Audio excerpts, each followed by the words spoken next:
To go alongside picking up a Pixel 6 Pro to test out Android 14, I wanted a smartwatch to go along with it. Since I've already tried Samsung's Galaxy Watch 4 and Watch 6 Classic, I wanted to see how things are over on Google's side, and how the ecosystem works together. So let's take a look at the Pixel Watch, the things that make it good, and the things that let it down compared to the competition. Starting with the design, this is Google's strongest point. The watch is stunning, let's be honest. It's a lovely curved pebble with a crown sticking out. It manages to look classy, and has a sense of old school futurism attached to it. Because of the way the watch bands attach, like mounting a lens to a camera, the band looks seamlessly integrated into the design. And it's also much easier to put on the bands compared to the Apple Watch.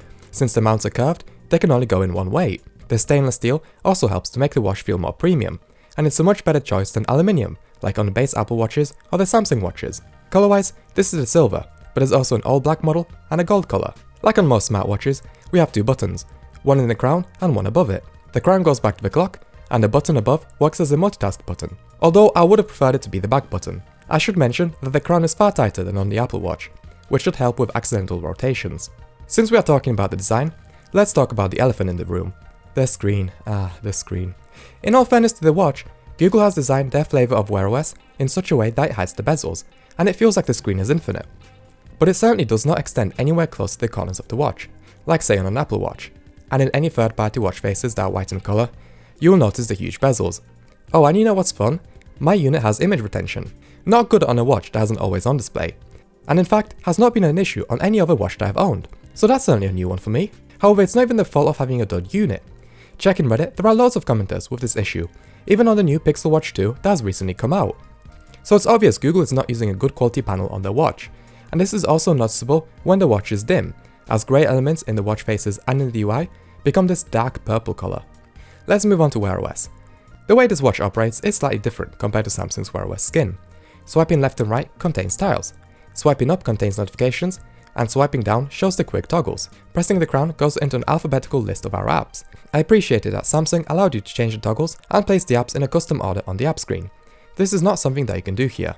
The watch faces are fine, but they don't blow you away by any stretch. This one is my favorite, as it implements complications while still having a nice clock. But the others are extremely boring looking and aren't very functional. I spoke about how I didn't like Apple Watch faces, but at least they are highly customizable, and Apple brings out new colors and new watch faces once in a while. But this is Android, so we can use Facer. This is by far the biggest selling point of WearOS, because you're not confined to manufacturers' watch faces. The performance is fine. It's similar to other WearOS watches I've used. The watch drops frames when opening the app screen and opening or closing any app. But once you're in an app, scrolling through the content is smooth. The Google Assistant is very fast and gets straight to the point, which is great to see. In terms of how it fits into the Google ecosystem, WearOS 4 brings features such as, and are you ready for this, syncing your alarms between your phone and your watch, and your bedtime mode. Whoa, slow down there Google, what are you going to add next? The camera companion app opening when you open the camera on your phone, or will that require WearOS 5? Jokes aside, syncing Do Not Disturb doesn't even work for me, and syncing alarms requires some extra updates. Even something as simple as setting a timer on your phone doesn't sync it to the watch, and vice versa.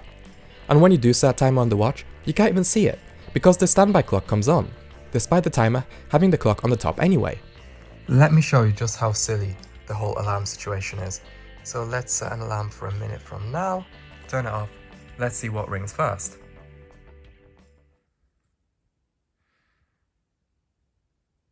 Nothing apparently. Yep, there we go. Took quite a while, but now the watch is ringing. Now if I bump the phone... No, it's not doing it now. There we go. I can get both them to ring at the same time. How chaotic is that? The watch has just soft rebooted on me? Yeah, I don't know, it's been a bit glitchy. It randomly locks itself, it randomly just goes on a black screen. What an impressively disjointed experience. In terms of phone companion software, the watch app is extremely bare bones, and certain features cannot be changed on the app, and have to be done on the watch instead, like volume. It's much more bare compared to the Galaxy Wearables app, which felt very similar to your phone's settings app. You can't even do something as simple as change the vibration strength, or see what's draining your battery. The FitBit aspect of this watch is rather strange. In order to be able to track your sleep, you have to pay for FitBit Premium, which costs £7 a month. Imagine paying what, £350 MSRP for this watch, and then have to keep paying £7 a month on top of it, just to be able to use all of its features. I say imagine, but that's just sort of the world that we live in. BMW will charge you for heated seats, even though they're built into the car, and PlayStation will charge you for online play with PlayStation Plus. Google does at least give you 6 months free of FitBit Premium, which should help you decide whether it's worth paying for or not. So what does the FitBit app cover? Actually quite a fair few useful metrics. Minus the standard steps and kilometers walked, we get standing goal, walking minutes, body exercise preparedness, calorie and water intake, exercise goals, stress exercises, as well as of course sleep tracking. Every hour, you get a buzz on the watch to let you know how many steps you need to take in order to hit your standing goal for the hour, which is far more useful than the equivalent notification you get on the Apple Watch. There aren't as many raw metrics as on Apple Health, but the information you get is the core, the stuff that matters. And I particularly like the food tracking, as it's not something that Apple Health has, so you have to use something like MyFitnessPal.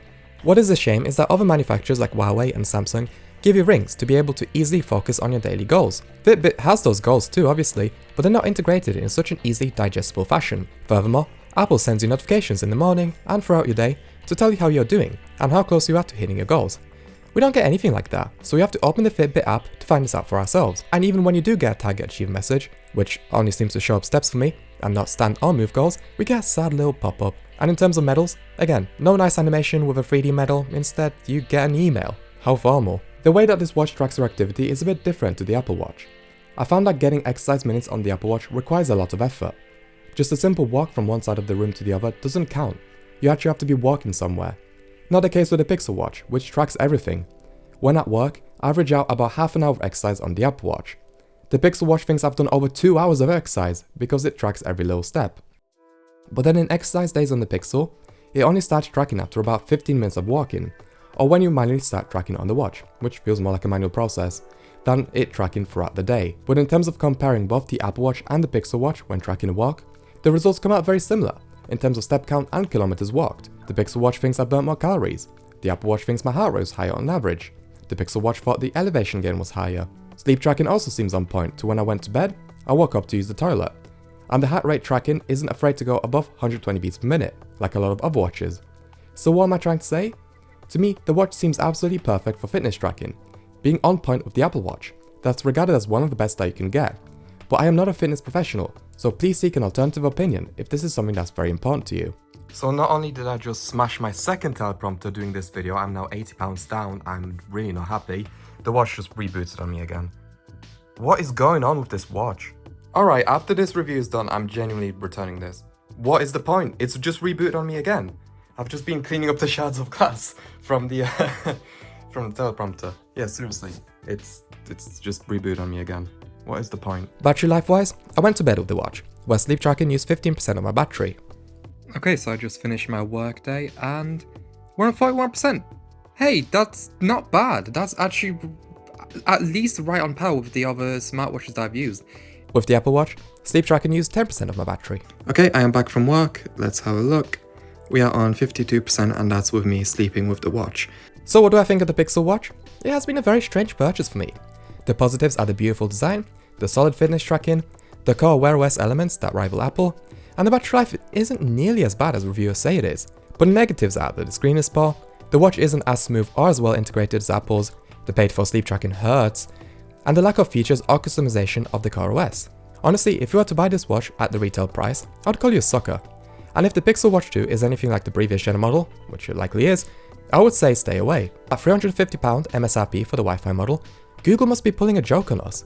For that price, I would suggest grabbing a Galaxy Watch 6 Classic if you care about everything but serious fitness tracking.